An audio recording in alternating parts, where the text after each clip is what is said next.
Picture after picture, Napoleon Bonaparte, gilt frame, dark coat, the line of his jaw catching the light, and always, almost casually, one hand tucked inside his waistcoat or coat.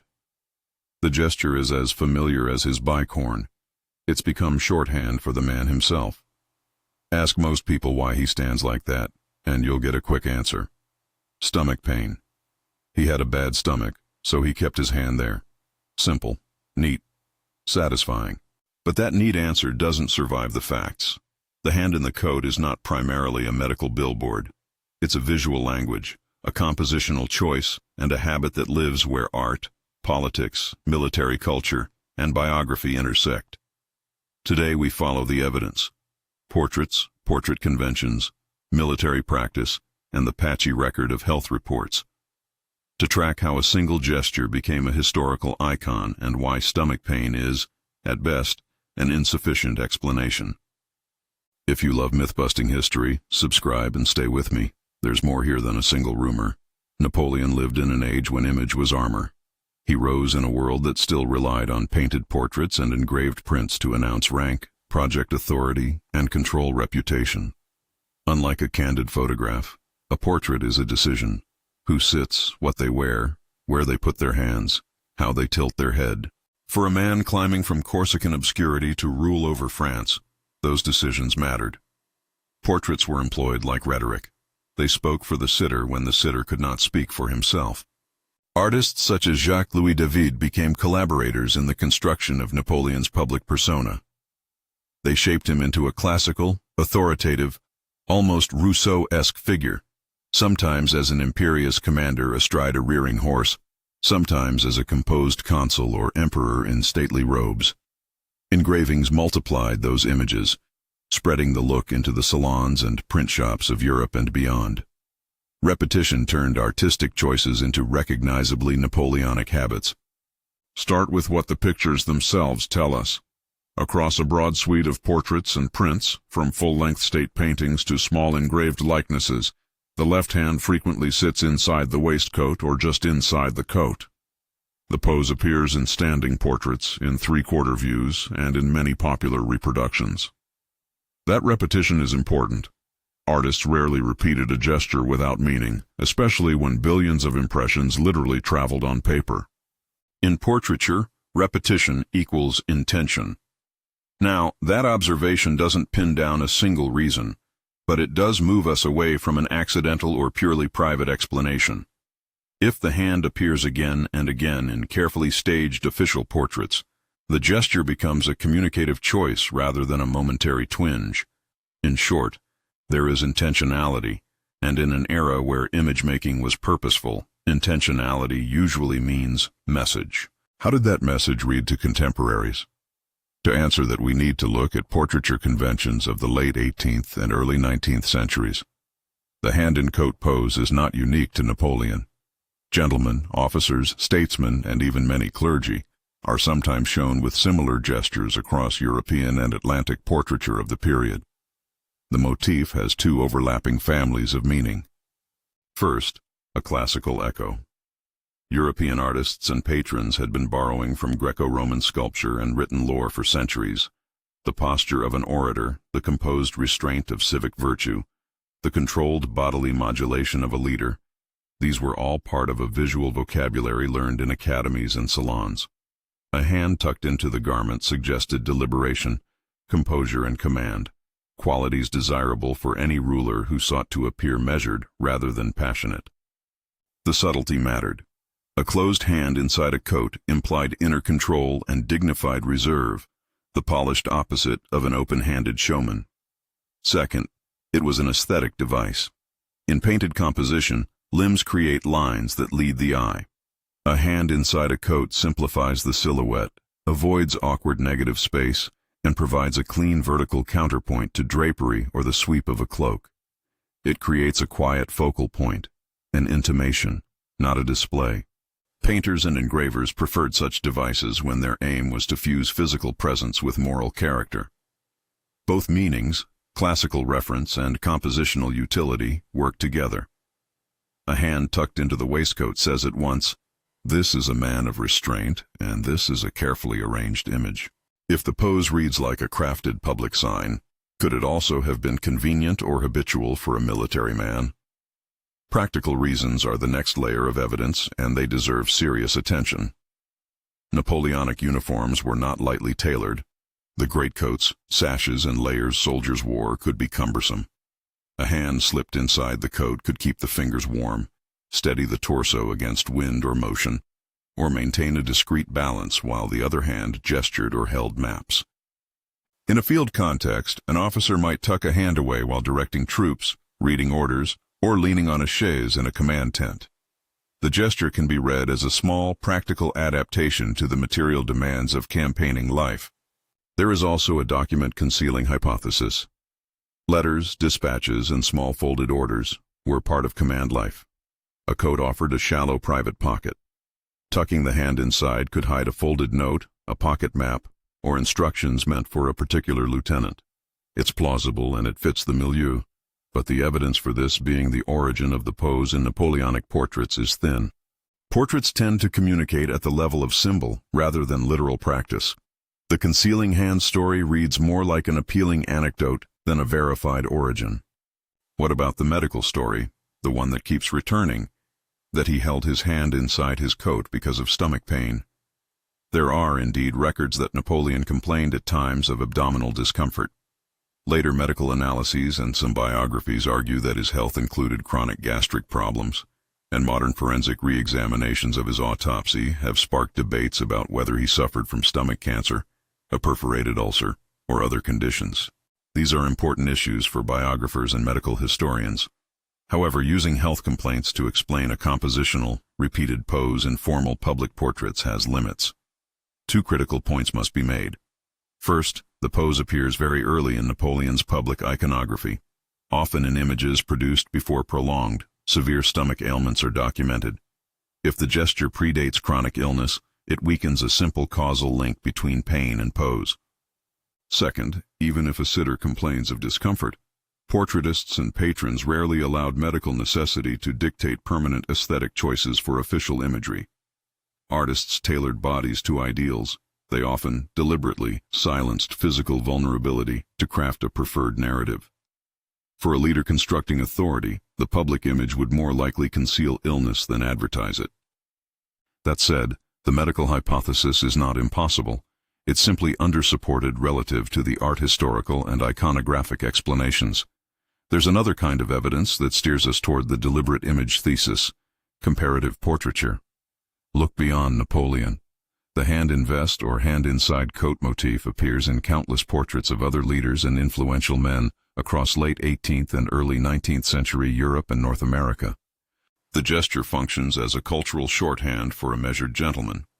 When you place Napoleon's portraits in that larger visual field, his hand becomes less of an idiosyncratic tic and more of an adopted code, one that he, his circle, and his portraitists use to read him to the public. Which brings us to how the gesture grew from a studio convention into a global stereotype. Multiply the official portrait with engravings, circulate reproductions in newspapers, plaster lithographs on the walls of cafes and clubs, and the image acquires a life of its own. Caricaturists and political cartoonists simplified it into instantly readable shorthand. Napoleon's hand tucked away equals Napoleonic will, ambition, and stability. As the 19th century progressed and visual media expanded, the pose entered theatrical mise-en-scènes and later film costume design. Each reproduction reduced the gesture to a symbol, and symbols travel faster than nuance. Consider the mechanics of that reproduction process. A single portrait by a major artist would be copied into numerous prints. Those prints would be used by smaller painters, by engravers who plastered portraits into political pamphlets, and by foreign publishers who reprinted them. Each step amplified the pose's visibility and separated it further from the momentary, lived reality of the original sitter. Over generations, the picture becomes memory. The pose morphs into identity. It is then a small rhetorical leap, popular, lazy, and appealing, to invent a simple explanatory story, like stomach pain, to anchor that image. It is worth pausing to weigh the types of evidence we have and, crucially, the evidence we lack. The strongest support for a non-medical explanation rests on three pillars: consistent repetition of the gesture across official portraits, the broader prevalence of the gesture among contemporary leaders, and the art historical conventions that valued measured classical gestures in official imagery. Each pillar points toward a pose that functions primarily as symbol. By contrast, the medical explanation relies on biographical fragments, reports of ailments, later medical speculation, and modern forensic debate about Napoleon's cause of death. These are real and significant to his life, but they do not, by themselves, explain a patterned visual choice repeated across official imagery. If a single portrait had been painted late in life with the hand tucked in while the sitter grimaced, the medical theory would be more persuasive. Instead, images that cultivated composure and authority persist across decades and across political roles, first as general, then as first consul, then as emperor. We can supplement the iconographic argument with the social history of gesture. Etiquette manuals, academy training, and genteel expectations shaped how men were taught to comport themselves in public. The performative self, the outward performance of virtue and authority, matters in a society where social rank and public standing were contested. A discreet, controlled gesture fits that milieu. For Napoleon, who depended on public perception as much as on battlefield success, gestures coherent with authority-making traditions had strategic value. The hand in coat was one small, repeatable, and reproducible element of the broader visual campaign. That said, it's probable, and here the debate gets interesting, that multiple factors combined. The simplest model is not mutually exclusive. The hand in coat was primarily an artistic and iconographic convention, reinforced by practical habit and, at times, possibly influenced by personal comfort or minor health complaints. In other words, the pose functions on several levels at once: as crafted symbol, as practical posture for a military life, and occasionally as a private accommodation. We should also acknowledge the seductiveness of the medical story. It offers a humanizing detail: the emperor as mortal, the all-conquering strategist with a private ache. Stories that humanize great men are emotionally satisfying. They compress complexity into a single empathetic image. But satisfying narratives are not always the most accurate ones. Historical explanation aims to account for patterns and to weigh evidence. On those terms, the medical account struggles to explain the repeated, carefully staged visual rhetoric of official portraiture. Let's walk through a concrete line of comparative visual evidence to see how this works in practice. Across official portraits, you can trace a few consistent features: the left hand inside the coat or waistcoat, a composed torso slightly turned, the gaze fixed slightly off-camera or at a distant horizon, and costume elements, sashes, epaulettes, or imperial robes, that signal rank. These repeated devices are not random. They appear across artists and across time. They tell a visual story of continuity. The style persisted because it worked, because it read to audiences as authority, stability, and controlled temperament. Now, a transparent point about sources. If you try to pin the very first instance of this pose to a single verified painting or date, you run into the historian's usual gatekeepers: provenance gaps, ambiguous attributions, and the transmission of images through copies. Some early images that show Napoleon with his hand inside his coat have solid attributions and museum cataloging.